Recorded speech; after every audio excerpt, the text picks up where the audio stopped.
사랑합니다. 할렐루야. 오늘 말씀 1절 2절 보면 헤롯 왕 때 예수께서 유대 베들레헴에서 나심에 동방으로부터 박사들이 예루살렘에 이르러 말하되 유대인의 왕이 왕으로 나신 이가 어디 계시냐? 우리가 동방에서 그의 별을 보고 그에게 경배하러 왔노라. 동방에서부터 예수님을 탄생을 축하하기 위해서 왔습니다. 그런데 예수님이 나셨을 때는 언제였냐면 오늘 성경에 보면 헤롯 왕 때에 헤롯 왕이 통치할 때 예수님께서 이 땅에 오셨습니다. 예수님 당시에 이스라엘은 로마의 식민지였습니다. 로마의 지배하에 있었는데 로마는 현지인을 왕으로 세워놓고 그 총독을 이제 파견을 합니다. 군사와 행정을 관할하게 했습니다. 근데 헤롯 왕은 왕이긴 하지만 로마의 꼭두각시 같은 그런 왕입니다. 헤롯 왕은 유대인들에게 왕으로서의 어떤 그런 정통성을 인정받지 못했던 그런 왕입니다. 너가 무슨 왕이야? 막 유대인 입장에서 너가 로마의 앞사기지 무슨 왕이야? 그러면서 인정을 받지 못했습니다. 또 이 헤롯 왕은 엄격히 따지면 유대인이 아니라 에서의 후손인 이둠의 사람이고 유대인으로 개종한 에돔 사람이었습니다. 그러니까 로마로부터 그러한 사람이 왕위를 받았습니다. 그러니까 유대인들이 정통성을 인정하지 않았습니다. 넌 정통성이 없어. 그래서 헤롯은 다윗 가문의 이 정통성을 이어받을 인물 가운데 새로운 어떤 왕이 나타나면 유대인들이 그를 따를 것이다 라고 하는 염려가 늘 있었습니다. 정말 정통성이 있는 어떤 사람이 왕으로 딱 나타나면 이제 나는 큰일 났네? 이런 어떤 염려 가운데 그 왕위를 근근히 지키고 있었던 사람이 헤롯 왕입니다. 그래서 이 헤롯 왕은 자기의 권세를 지키기 위해서 권력을 참 좋아했습니다. 그게 있어야만 자기가 살아남으니까 그래서 로마 정부의 환심을 사기 위해서 또 자기 자리를 지키기 위해서 유대인들에게 과중한 세금을 막 부여하는 겁니다. 그래서 세금을 많이 거두어서 로마에게 갖다 바치면 야, 너 정말 잘한다. 로마로부터 인정받고 싶어서 과도한 세금을 징수했습니다. 많은 백성들을 유대인들을 붙잡아다가 많은 고역을 시키기도 하고요. 뭐 그런 사람이었습니다.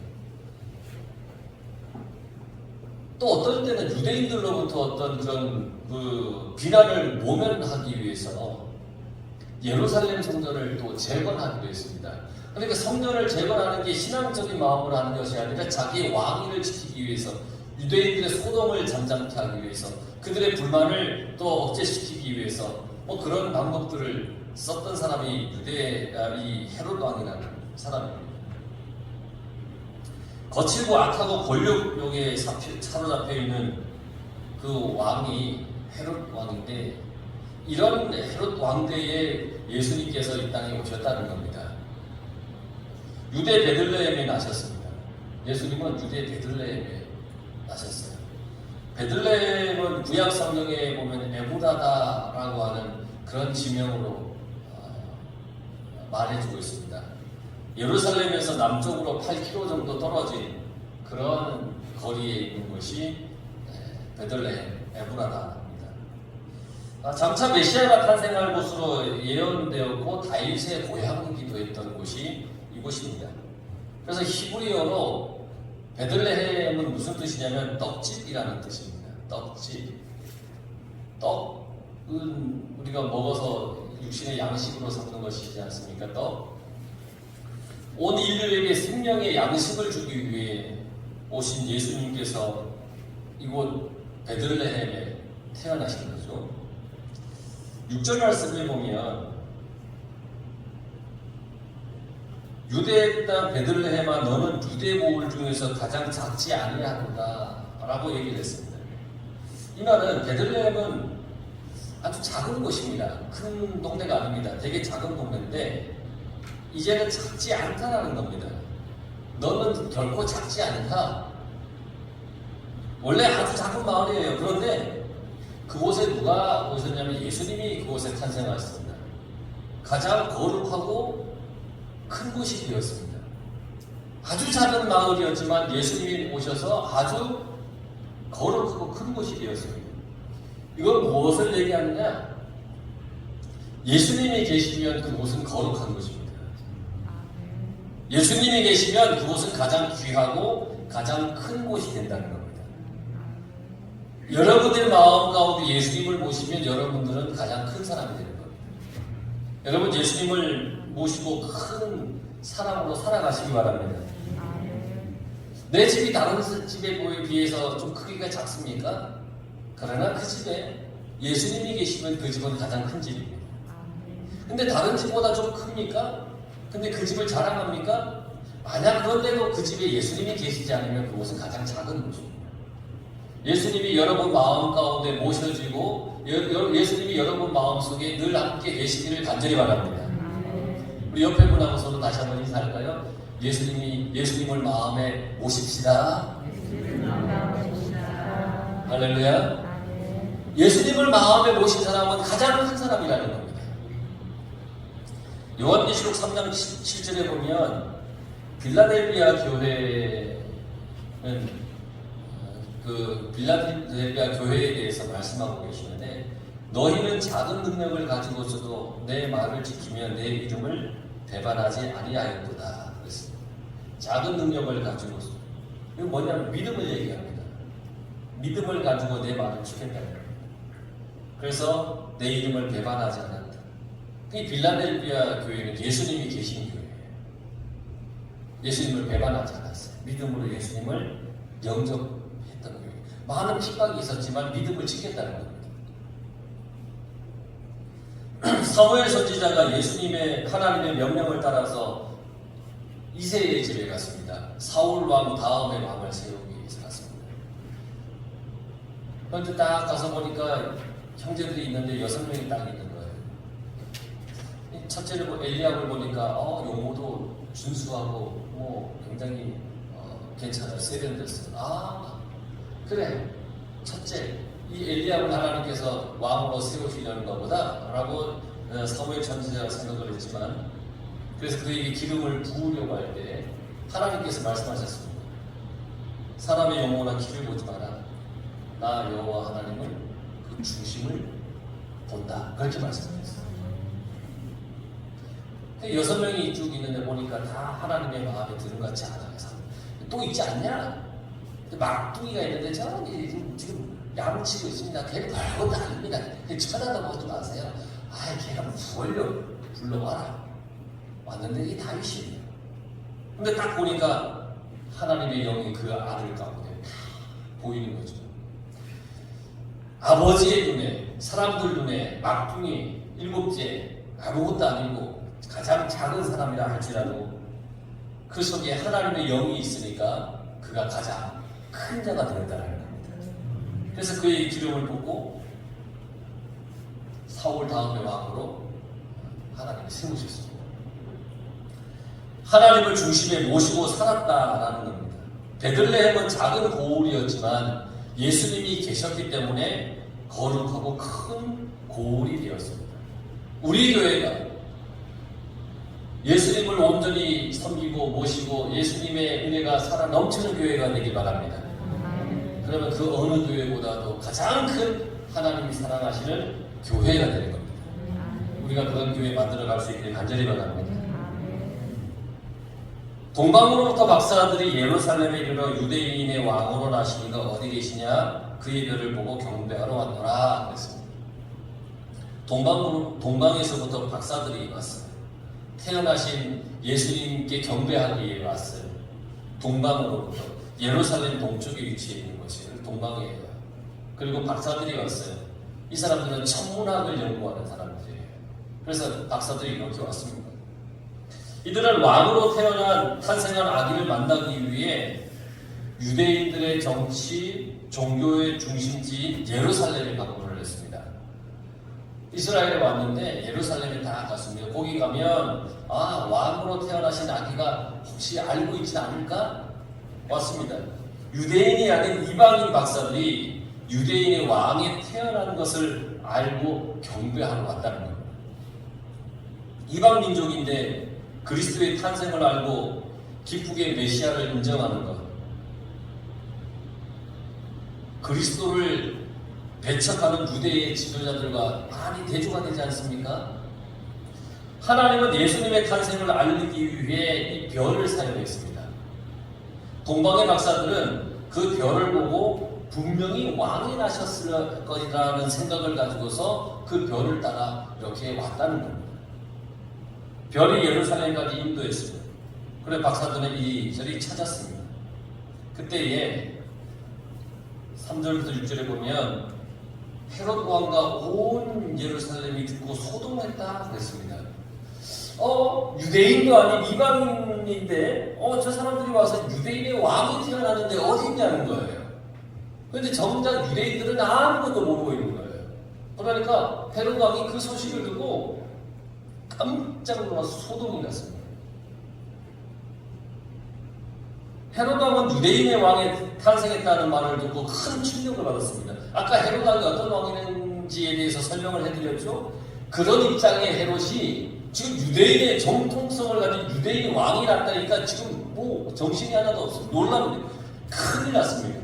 자기의 왕권의 어떤 위기의식이 그에게 생겨났습니다. 메시아의 오심을 마음으로부터 준비하지 못했던 백성들도 막 소동이 일어나는 겁니다. 우리에게 왕이 났어? 보십시오. 이 사람은 헤롯 왕은 정치적으로 왕입니다. 세상적으로 큰 사람입니다. 그러나 실상은 아주 작은 사람입니다. 왜냐하면 그 속에 예수 그리스도가 없기 때문입니다. 우리는 복음의 큰 사람이 되어야 됩니다. 복음으로 큰 교회가 되어야 됩니다. 우리 교회는 말씀의 빛이 비춰지는 교회가 되어야 됩니다. 우리 성도들은 늘 말씀으로 돌아오는 그러한 하나님 안에 살아가기를 애쓰고 노력하는 그러한 성도의 삶이 되어야 됩니다. 예수님이 왕이시고 다스리시는 교회, 예수님이 왕이시고 다스리시는 나의 인생, 여러분들의 가정, 여러분들의 일터, 여러분들의 직장, 그런 곳이 되어야 됩니다. 헤롯 왕과 유대인들은 유대인의 왕이 나셨다는 소식에 막 소동이 났습니다. 흥분했습니다. 근데 그들의 막 흥분한 것은 거룩한 흥분이 아닙니다. 우리는 성령 안에서 막 영적인 거룩한 흥분이 넘쳐나야 됩니다. 이번 수련회 때 학생들이 와서 막 찬양을 하고 기도하고 한 시간씩 서서 저는 힘들어 죽는 줄 알았습니다. 같이 뛰려니까 못 뛰겠습니다. 10대들하고 뛰려니까 너무 힘듭니다. 그런데 아이들 뒤에서 이렇게 보니까 그냥 흥분의 도가니입니다. 이건 거룩한 흥분입니다. 주님을 찬양하고 막 은혜 받는 어떤 그 흥분. 막 앞에서 그런데 그 상황을 조금만 바꿔놓으면요, 그런 생각을 번쩍번쩍 막 조명이 번쩍번쩍 되고 애들 막 뛰고 막 큰 그 음악 소리가 막 찬양 소리가 막 나고 저게 나이트 클럽입니다. 참 볼만하겠다. 그런데 그 속에는 주님이 계신 거룩한 흥분이 있었던 것이죠. 어떤 세상적인 어떤 그런 흥분이 아니라 주님을 찬양하고 주님을 높이고 경배하고 찬양하는 흥분이 막 가득했던 것이죠. 우리의 삶이 주님의 은혜로 영적 흥분이 늘 일어나는 그러한 역사가 있길 간절히 바랍니다. 헤롯 왕이 얘기를 합니다. 왕이 모든 대제사장과 백성의 서기관들을 모아 그리스도가 어디서 나겠느냐? 라고 물어봤습니다. 자, 왕이 이제 모았습니다. 대제사장, 백성의 서기관들을 모았어요. 물어봤어요. 예수가 어디 나냐? 헤롯 왕은 항상 자기 자리를 빼앗길까봐 걱정했던 사람이잖아요. 그러니까 유대인의 왕이 났다라고 하는 말을 딱 듣자마자 이 헤롯 왕의 머릿속에는 뭐가 딱 떠올랐을까요? 죽여버려야겠다. 이 생각이 다 왜? 이 헤롯 왕은 자기의 왕좌를 지켜야 되는 사람이기 때문에. 원래 대제사장직은 아론의 후손이죠. 우리가 레위기에서 봤죠. 아론을 대제사장으로 세우시고 그리고 그 후손들이 대제사장직을 이어받아야 됩니다. 그런데 헤롯이 율법을 어기고 대제사장을 자기 마음대로 그냥 임명해 버렸습니다. 서기관은 구약 율법에 능통한 율법 해석자이고 그리고 교사입니다. 그래서 헤롯 왕이 세운 사람들이고 헤롯 왕의 눈치를 보는 사람들입니다. 그러니까 헤롯 왕은 종교 지도자도 다 자기 마음에 드는 사람으로 세워놓고 자기 말에 다 그냥 순순히 따르는 그런 사람으로 세워놨습니다. 그런데 이 서기관들은 구약 율법에 능통한 사람이잖아요. 그 아기가 어디서 태어나느냐 물어보니까 어렵지 않게 미가서 5장 2절의 말씀을 딱 가지고서 유대 땅 베들레헴에서 납니다 라고 말씀해 주었습니다. 그러니까 헤롯에게 가르쳐 주었습니다. 유대 땅 베들레헴아 너는 유대 모을 중에 가장 작지 아니하다. 내게서 한 다스리는 자가 나와서 내 백성 이스라엘의 목자가 되리라 하였음입니다. 구약 미가서 5장 2절에 예언된 말씀, 이게 지금 헤롯 왕 때에 하나님께서 그 땅에 이루어 주신 거예요. 그러니까 이 구약 이 율법 선지자 율법자들은 이 모든 것을 알고 있는 겁니다. 그러니까 메시아는 베들레헴에서 나십니다라고 헤롯에게 가르쳐 주었습니다. 이들은 구약 성경이 능통한 사람들이었어요. 근데 문제는 뭐냐? 그리스도를 기다리지 않았습니다. 만약에 그리스도를 기다렸다면 유대의 왕이 났다는 소식에 소동하지 않았습니다. 기뻐했을 겁니다. 그런데 기다리지 않았습니다. 7절에 보면 이에 헤롯이 가만히 박사들을 불러 별이 나타날 때를 자세히 물었습니다. 헤롯은 정치적 술수와 음모에 아주 능통한 사람입니다. 자기의 권위에 도전하거나 자기 왕자가 흔들린다 싶으면 누구든 제거해버리는 그런 사람이었습니다. 그래서 박사들을 불러서 별이 나타난 때를 자세히 물어봤습니다. 헤롯은 태어난 이 유대인의 왕이 다윗 왕국을 회복하기 위해 하나님께서 보내신 메시아임을 눈치챘습니다. 아주 빠릅니다. 머리 두뇌 회전이 빠릅니다. 그러니까 박사들 그 서기관들에게 물어보니까 그렇게 유대인이 왕이 난다 그러고 베들레헴이 안 되니까. 그런데 또 동방에서 박사들이 와서 이 유대인이 왕이 났는데 어디 있냐 물어보고 모든 상황을 종합해 보니까 하나님이 보내신 메시아가 오긴 왔나 보다. 이것을 눈치를 챘습니다. 그래서 별이 나타난 때를 물어보았습니다. 그 이유는 뭐냐면 그 언제 태어났는지를 이제 알아보기 위해서입니다. 베들레헴과 그래서 그 베들레헴과 모든 지경에 있는 사내 아이들을 다 죽이려고 하는 그 무서운 음모를 마음속에 다 숨기고 별이 언제 나타났느냐라고 박사들에게 물어본 거예요. 그 시점을 알면 몇 세쯤 되는 아이들이 그때쯤이겠다 해서 그 나이에 되는 아이들을 다 죽이려고. 그 16장의 다음에 보면 16절에 보면 나와요. 그래서 이 헤롯 왕이 이 동방의 박사들에게 8절에 보면 예루살렘으로 보내며 이르되 가서 아기에게 대하여 자세히 알아보고 찾거든 내게 보하여 나도 가서 그를 경배하게 하라. 찾거든 나한테 알려주고 나도 가서 경배하게 해라.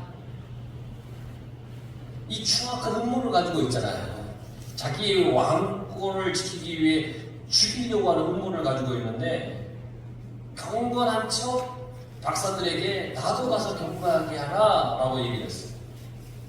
아기 예수를 살해하기 위해 겉포장은 경건하게 경배하겠다라고 했지만 다 거짓말인 거죠.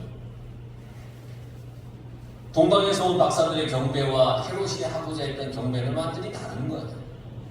이런 거짓 경배는 많은 사람들에게 고통과 피해를 입혔습니다. 여러분, 바르지 못한 신앙은 고통을 안겨줄 뿐이라는 거예요. 늘 여러분 바른 신앙으로 살아가시길 바랍니다. 올바른 신앙으로 살아가야 됩니다. 자칫 잘못하면 잘못된 신앙으로 빠질 수가 있습니다. 9절에 보세요. 박사들이 왕의 말을 듣고 갈새 동방에서 보던 그 별이 문득 앞서 인도하여 가다가 악이 있는 곳 위에 머물러 선다 그랬어요. 하나님께서는 별을 통해서 정확하게 박사들에게 아기 예수님이 어디에 낳았는지 그것을 인도해 주었습니다. 그리고 별은 그들을 인도하다가 아기가 있는 곳에 탁 머물러 섰습니다. 여기에 축복과 구원이 있습니다. 예수님께서 계시는 곳이 구원이 있는 곳입니다. 이곳에 예수님이 계신 줄 믿으시죠? 그럼 우리는 모두가 구원의 은혜 속에 살아갑니다. 구원의 은혜 속에 예배를 드리는 겁니다. 여러분 삶 속에 인생 가운데 하루하루의 삶 가운데 예수님이 늘 함께 하심을 믿으십니까? 그러면 여러분들의 인생은 주님의 은혜 가운데 구원의 역사 가운데 감사와 기쁨 가운데 살아가는 인생이 되는 겁니다. 그러니 여러분 때로는 힘들고 어렵고 괴롭고 막 지치고 그럴 때가 있잖아요. 그럴 때마다 늘 기억하십시오. 지금 예수님이 나와 함께 계시다. 그러니 이 모든 어려움과 힘든 것 주님께서 다 거두어 주시고 이기게 해주시고 다 피해갈 수 있거나 아니면 넘어갈 수 있도록 도와주시고 늘 믿고 여러분 살아가시길 바랍니다. 10절에 보면 그들이 별을 보고 매우 크게 기뻐하고 기뻐하더라 그랬습니다. 기뻐하고 기뻐하더라. 좀 이게 기쁨을 기뻐했다는 겁니다. 그러니까 얼마나 기뻐했는지를 여러분 아시죠? 기뻐하고 너무너무 기쁜 거예요. 기뻐하고 기뻐하더라. 이 말은 미로를 헤매다가 길을 찾았을 때의 그 기쁨을 얘기하는 겁니다. 여러분 미로를 이렇게 미로에 들어가면 헤맵니다. 못 나옵니다. 그런데 길을 딱 찾으면 얼마나 기쁜지 모릅니다. 어디를 찾아가는데 찾지 못해서 그냥 뺑뺑뺑뺑뺑 놀다가 그 지점을 찾으면 얼마나 기쁩니까? 다시 자기들 앞에 떠오른 그 별을 보고 기뻐하여서 예수님을 만난 겁니다. 오늘 우리에게도 하나님의 말씀의 빛이 나타나길 간절히 바랍니다. 말씀의 빛을 발하여서 우리를 인도해 주시길 여러분 그렇게 바라며 살아가시길 바랍니다. 주님의 말씀은 내 발의 등이요 내 길의 빛이라 그랬습니다. 그러니까 말씀이 내게 있을 때 기뻐해야 돼요. 교회는 예배는 예수님의 임재와 함께 기뻐하는 겁니다. 예수님이 지금 나와 함께 계심을 기뻐하는 겁니다. 여기 예수님이 머물러 계십니다. 그래야 하늘의 기쁨이 우리 가운데 넘칩니다. 여러분들의 심령 가운데 예수님이 계시길 간절히 바랍니다. 그러면 세상의 소동이 잠잠해질 겁니다. 하나님의 뜻에 무관심한 백성들은 소동을 했을 뿐입니다. 박사들은 별의 인도를 따라와서 영원한 빛이 되시는 예수님을 만나 배웠다는 겁니다. 박사들은 11절에 집에 들어가 아기와 그의 어머니 마리아가 함께 있는 걸 보고 엎드려 아기께 경배하고 보배압을 열어서 황금, 유향, 모략을 예물려 드렸다고 했습니다. 집에 들어가서 엎드려 아기께 경배했습니다. 박사들은 헤롯에게 경배하지 않았습니다. 헤롯은 그 시대의 권력의 중심이었습니다. 그런데 헤롯에게는 경배하지 않았습니다. 하지만 아기 예수님께는 경배했습니다. 사람들은 보통 아기라고 여겼을 겁니다. 아기인데. 그러나 박사들은 먼 길을 달려와서 보배압을 열어 예물을 드리고 아기 예수님께 경배를 했습니다. 보배압은 그들의 아름답고 고귀한 그 마음의 저장소입니다. 그 마음을 열고 주님께 경배하고 주님께 찬양을 드렸습니다. 황금, 유향, 모략을 드렸습니다. 황금, 유향, 모략은 모두 비싸고 귀한 것들입니다. 황금은 메시아 그 왕권을 상징합니다. 유향은 예수님의 신성을 의미합니다. 모략은 그리스도의 순환과 죽음을 상징합니다. 모략 어디서 많이 들어봤죠? 새 여인이 예수님의 무덤에 갈 때 모략을 가져갔다 그랬잖아요. 예수님의 시체를 닦고 장사를 시킵니다. 이 세 가지 예물은 귀한 겁니다. 동방의 박사들은 형식적인 경배를 드리던 그 유대인들에게 진정한 경배가 무엇인지를 가르쳐 주었습니다. 내게 있는 가장 귀한 걸 열어서 예수님께 드리고 경배를 하는 거예요. 내 마음을 다 열어서 주님을 찬양하고 예배드리는 겁니다. 오늘 이 시간 여러분들의 마음을 다 열어서 하나님을 찬양하며 주님께 예배드리시기 간절히 바랍니다. 12절에 보면 그들은 꿈에 헤롯에게로 돌아가지 말라 지시하시는 마다 다른 길로 고국에 돌아갔다고 했습니다. 다른 길로 갔습니다. 헤롯은 유대인의 왕으로 태어난 그 아기의 탄생한 장소를 나에게 가르쳐 주어 라고 박사들에게 얘기를 했죠. 그러나 그들은 다른 길로 자기의 나라로 돌아갔습니다. 왕의 명령보다 하나님의 말씀을 따랐습니다.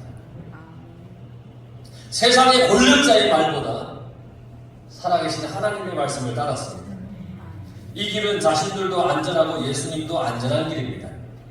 헤롯에게로 돌아가지 않고 하나님의 말씀을 듣고 다시 고국으로 그냥 돌아가는 그 길이 자기들도 예수님도 안전한 길입니다. 예수님을 만난 사람들의 길은 생명의 길을 걸어가는 겁니다. 여러분, 예수님을 만나서 생명의 길을 걸어가시기 바랍니다. 세상의 권력자나 세상의 어떤 이익을 위해서 따라가는 그 길이 아니라 하나님의 말씀을 듣고 그 말씀대로 따라가는 그 길이 안전하고 생명의 길이라는 겁니다. 동방의 박사들은 이방인이면서도 메시아를 맞이하는 먼 길을 기쁘게 달려왔습니다. 이건 큰 수고입니다. 있을지 없을지도 모르지만 그래 가자 그러면서 큰 수고로 열심히 예수님이 계신 곳에 와서 경배하기 위해 왔습니다. 이들은 그 누구보다도 유대인들보다도 예수님을 먼저 만나뵙는 그 영광을 그들이 누렸던 겁니다.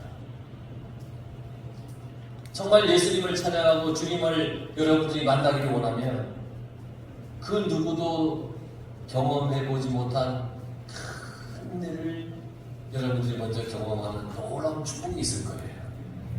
여러분, 진정으로 예수님을 만나는 사람은 지금까지 걸어왔던 길을 다 버리고 생명과 진리의 길을 따라가야 되는 겁니다. 여러분, 우리 모두가 생명과 진리의 길을 걸어가길 간절히 바랍니다. 그게 예수님을 따르는 길이고 말씀을 따르는 길입니다.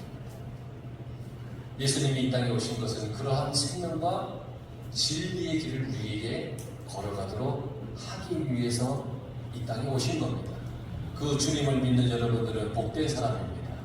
그 복된 여러분들의 인생으로 온전히 살아가시기 간절히 축원합니다. 기도하겠습니다.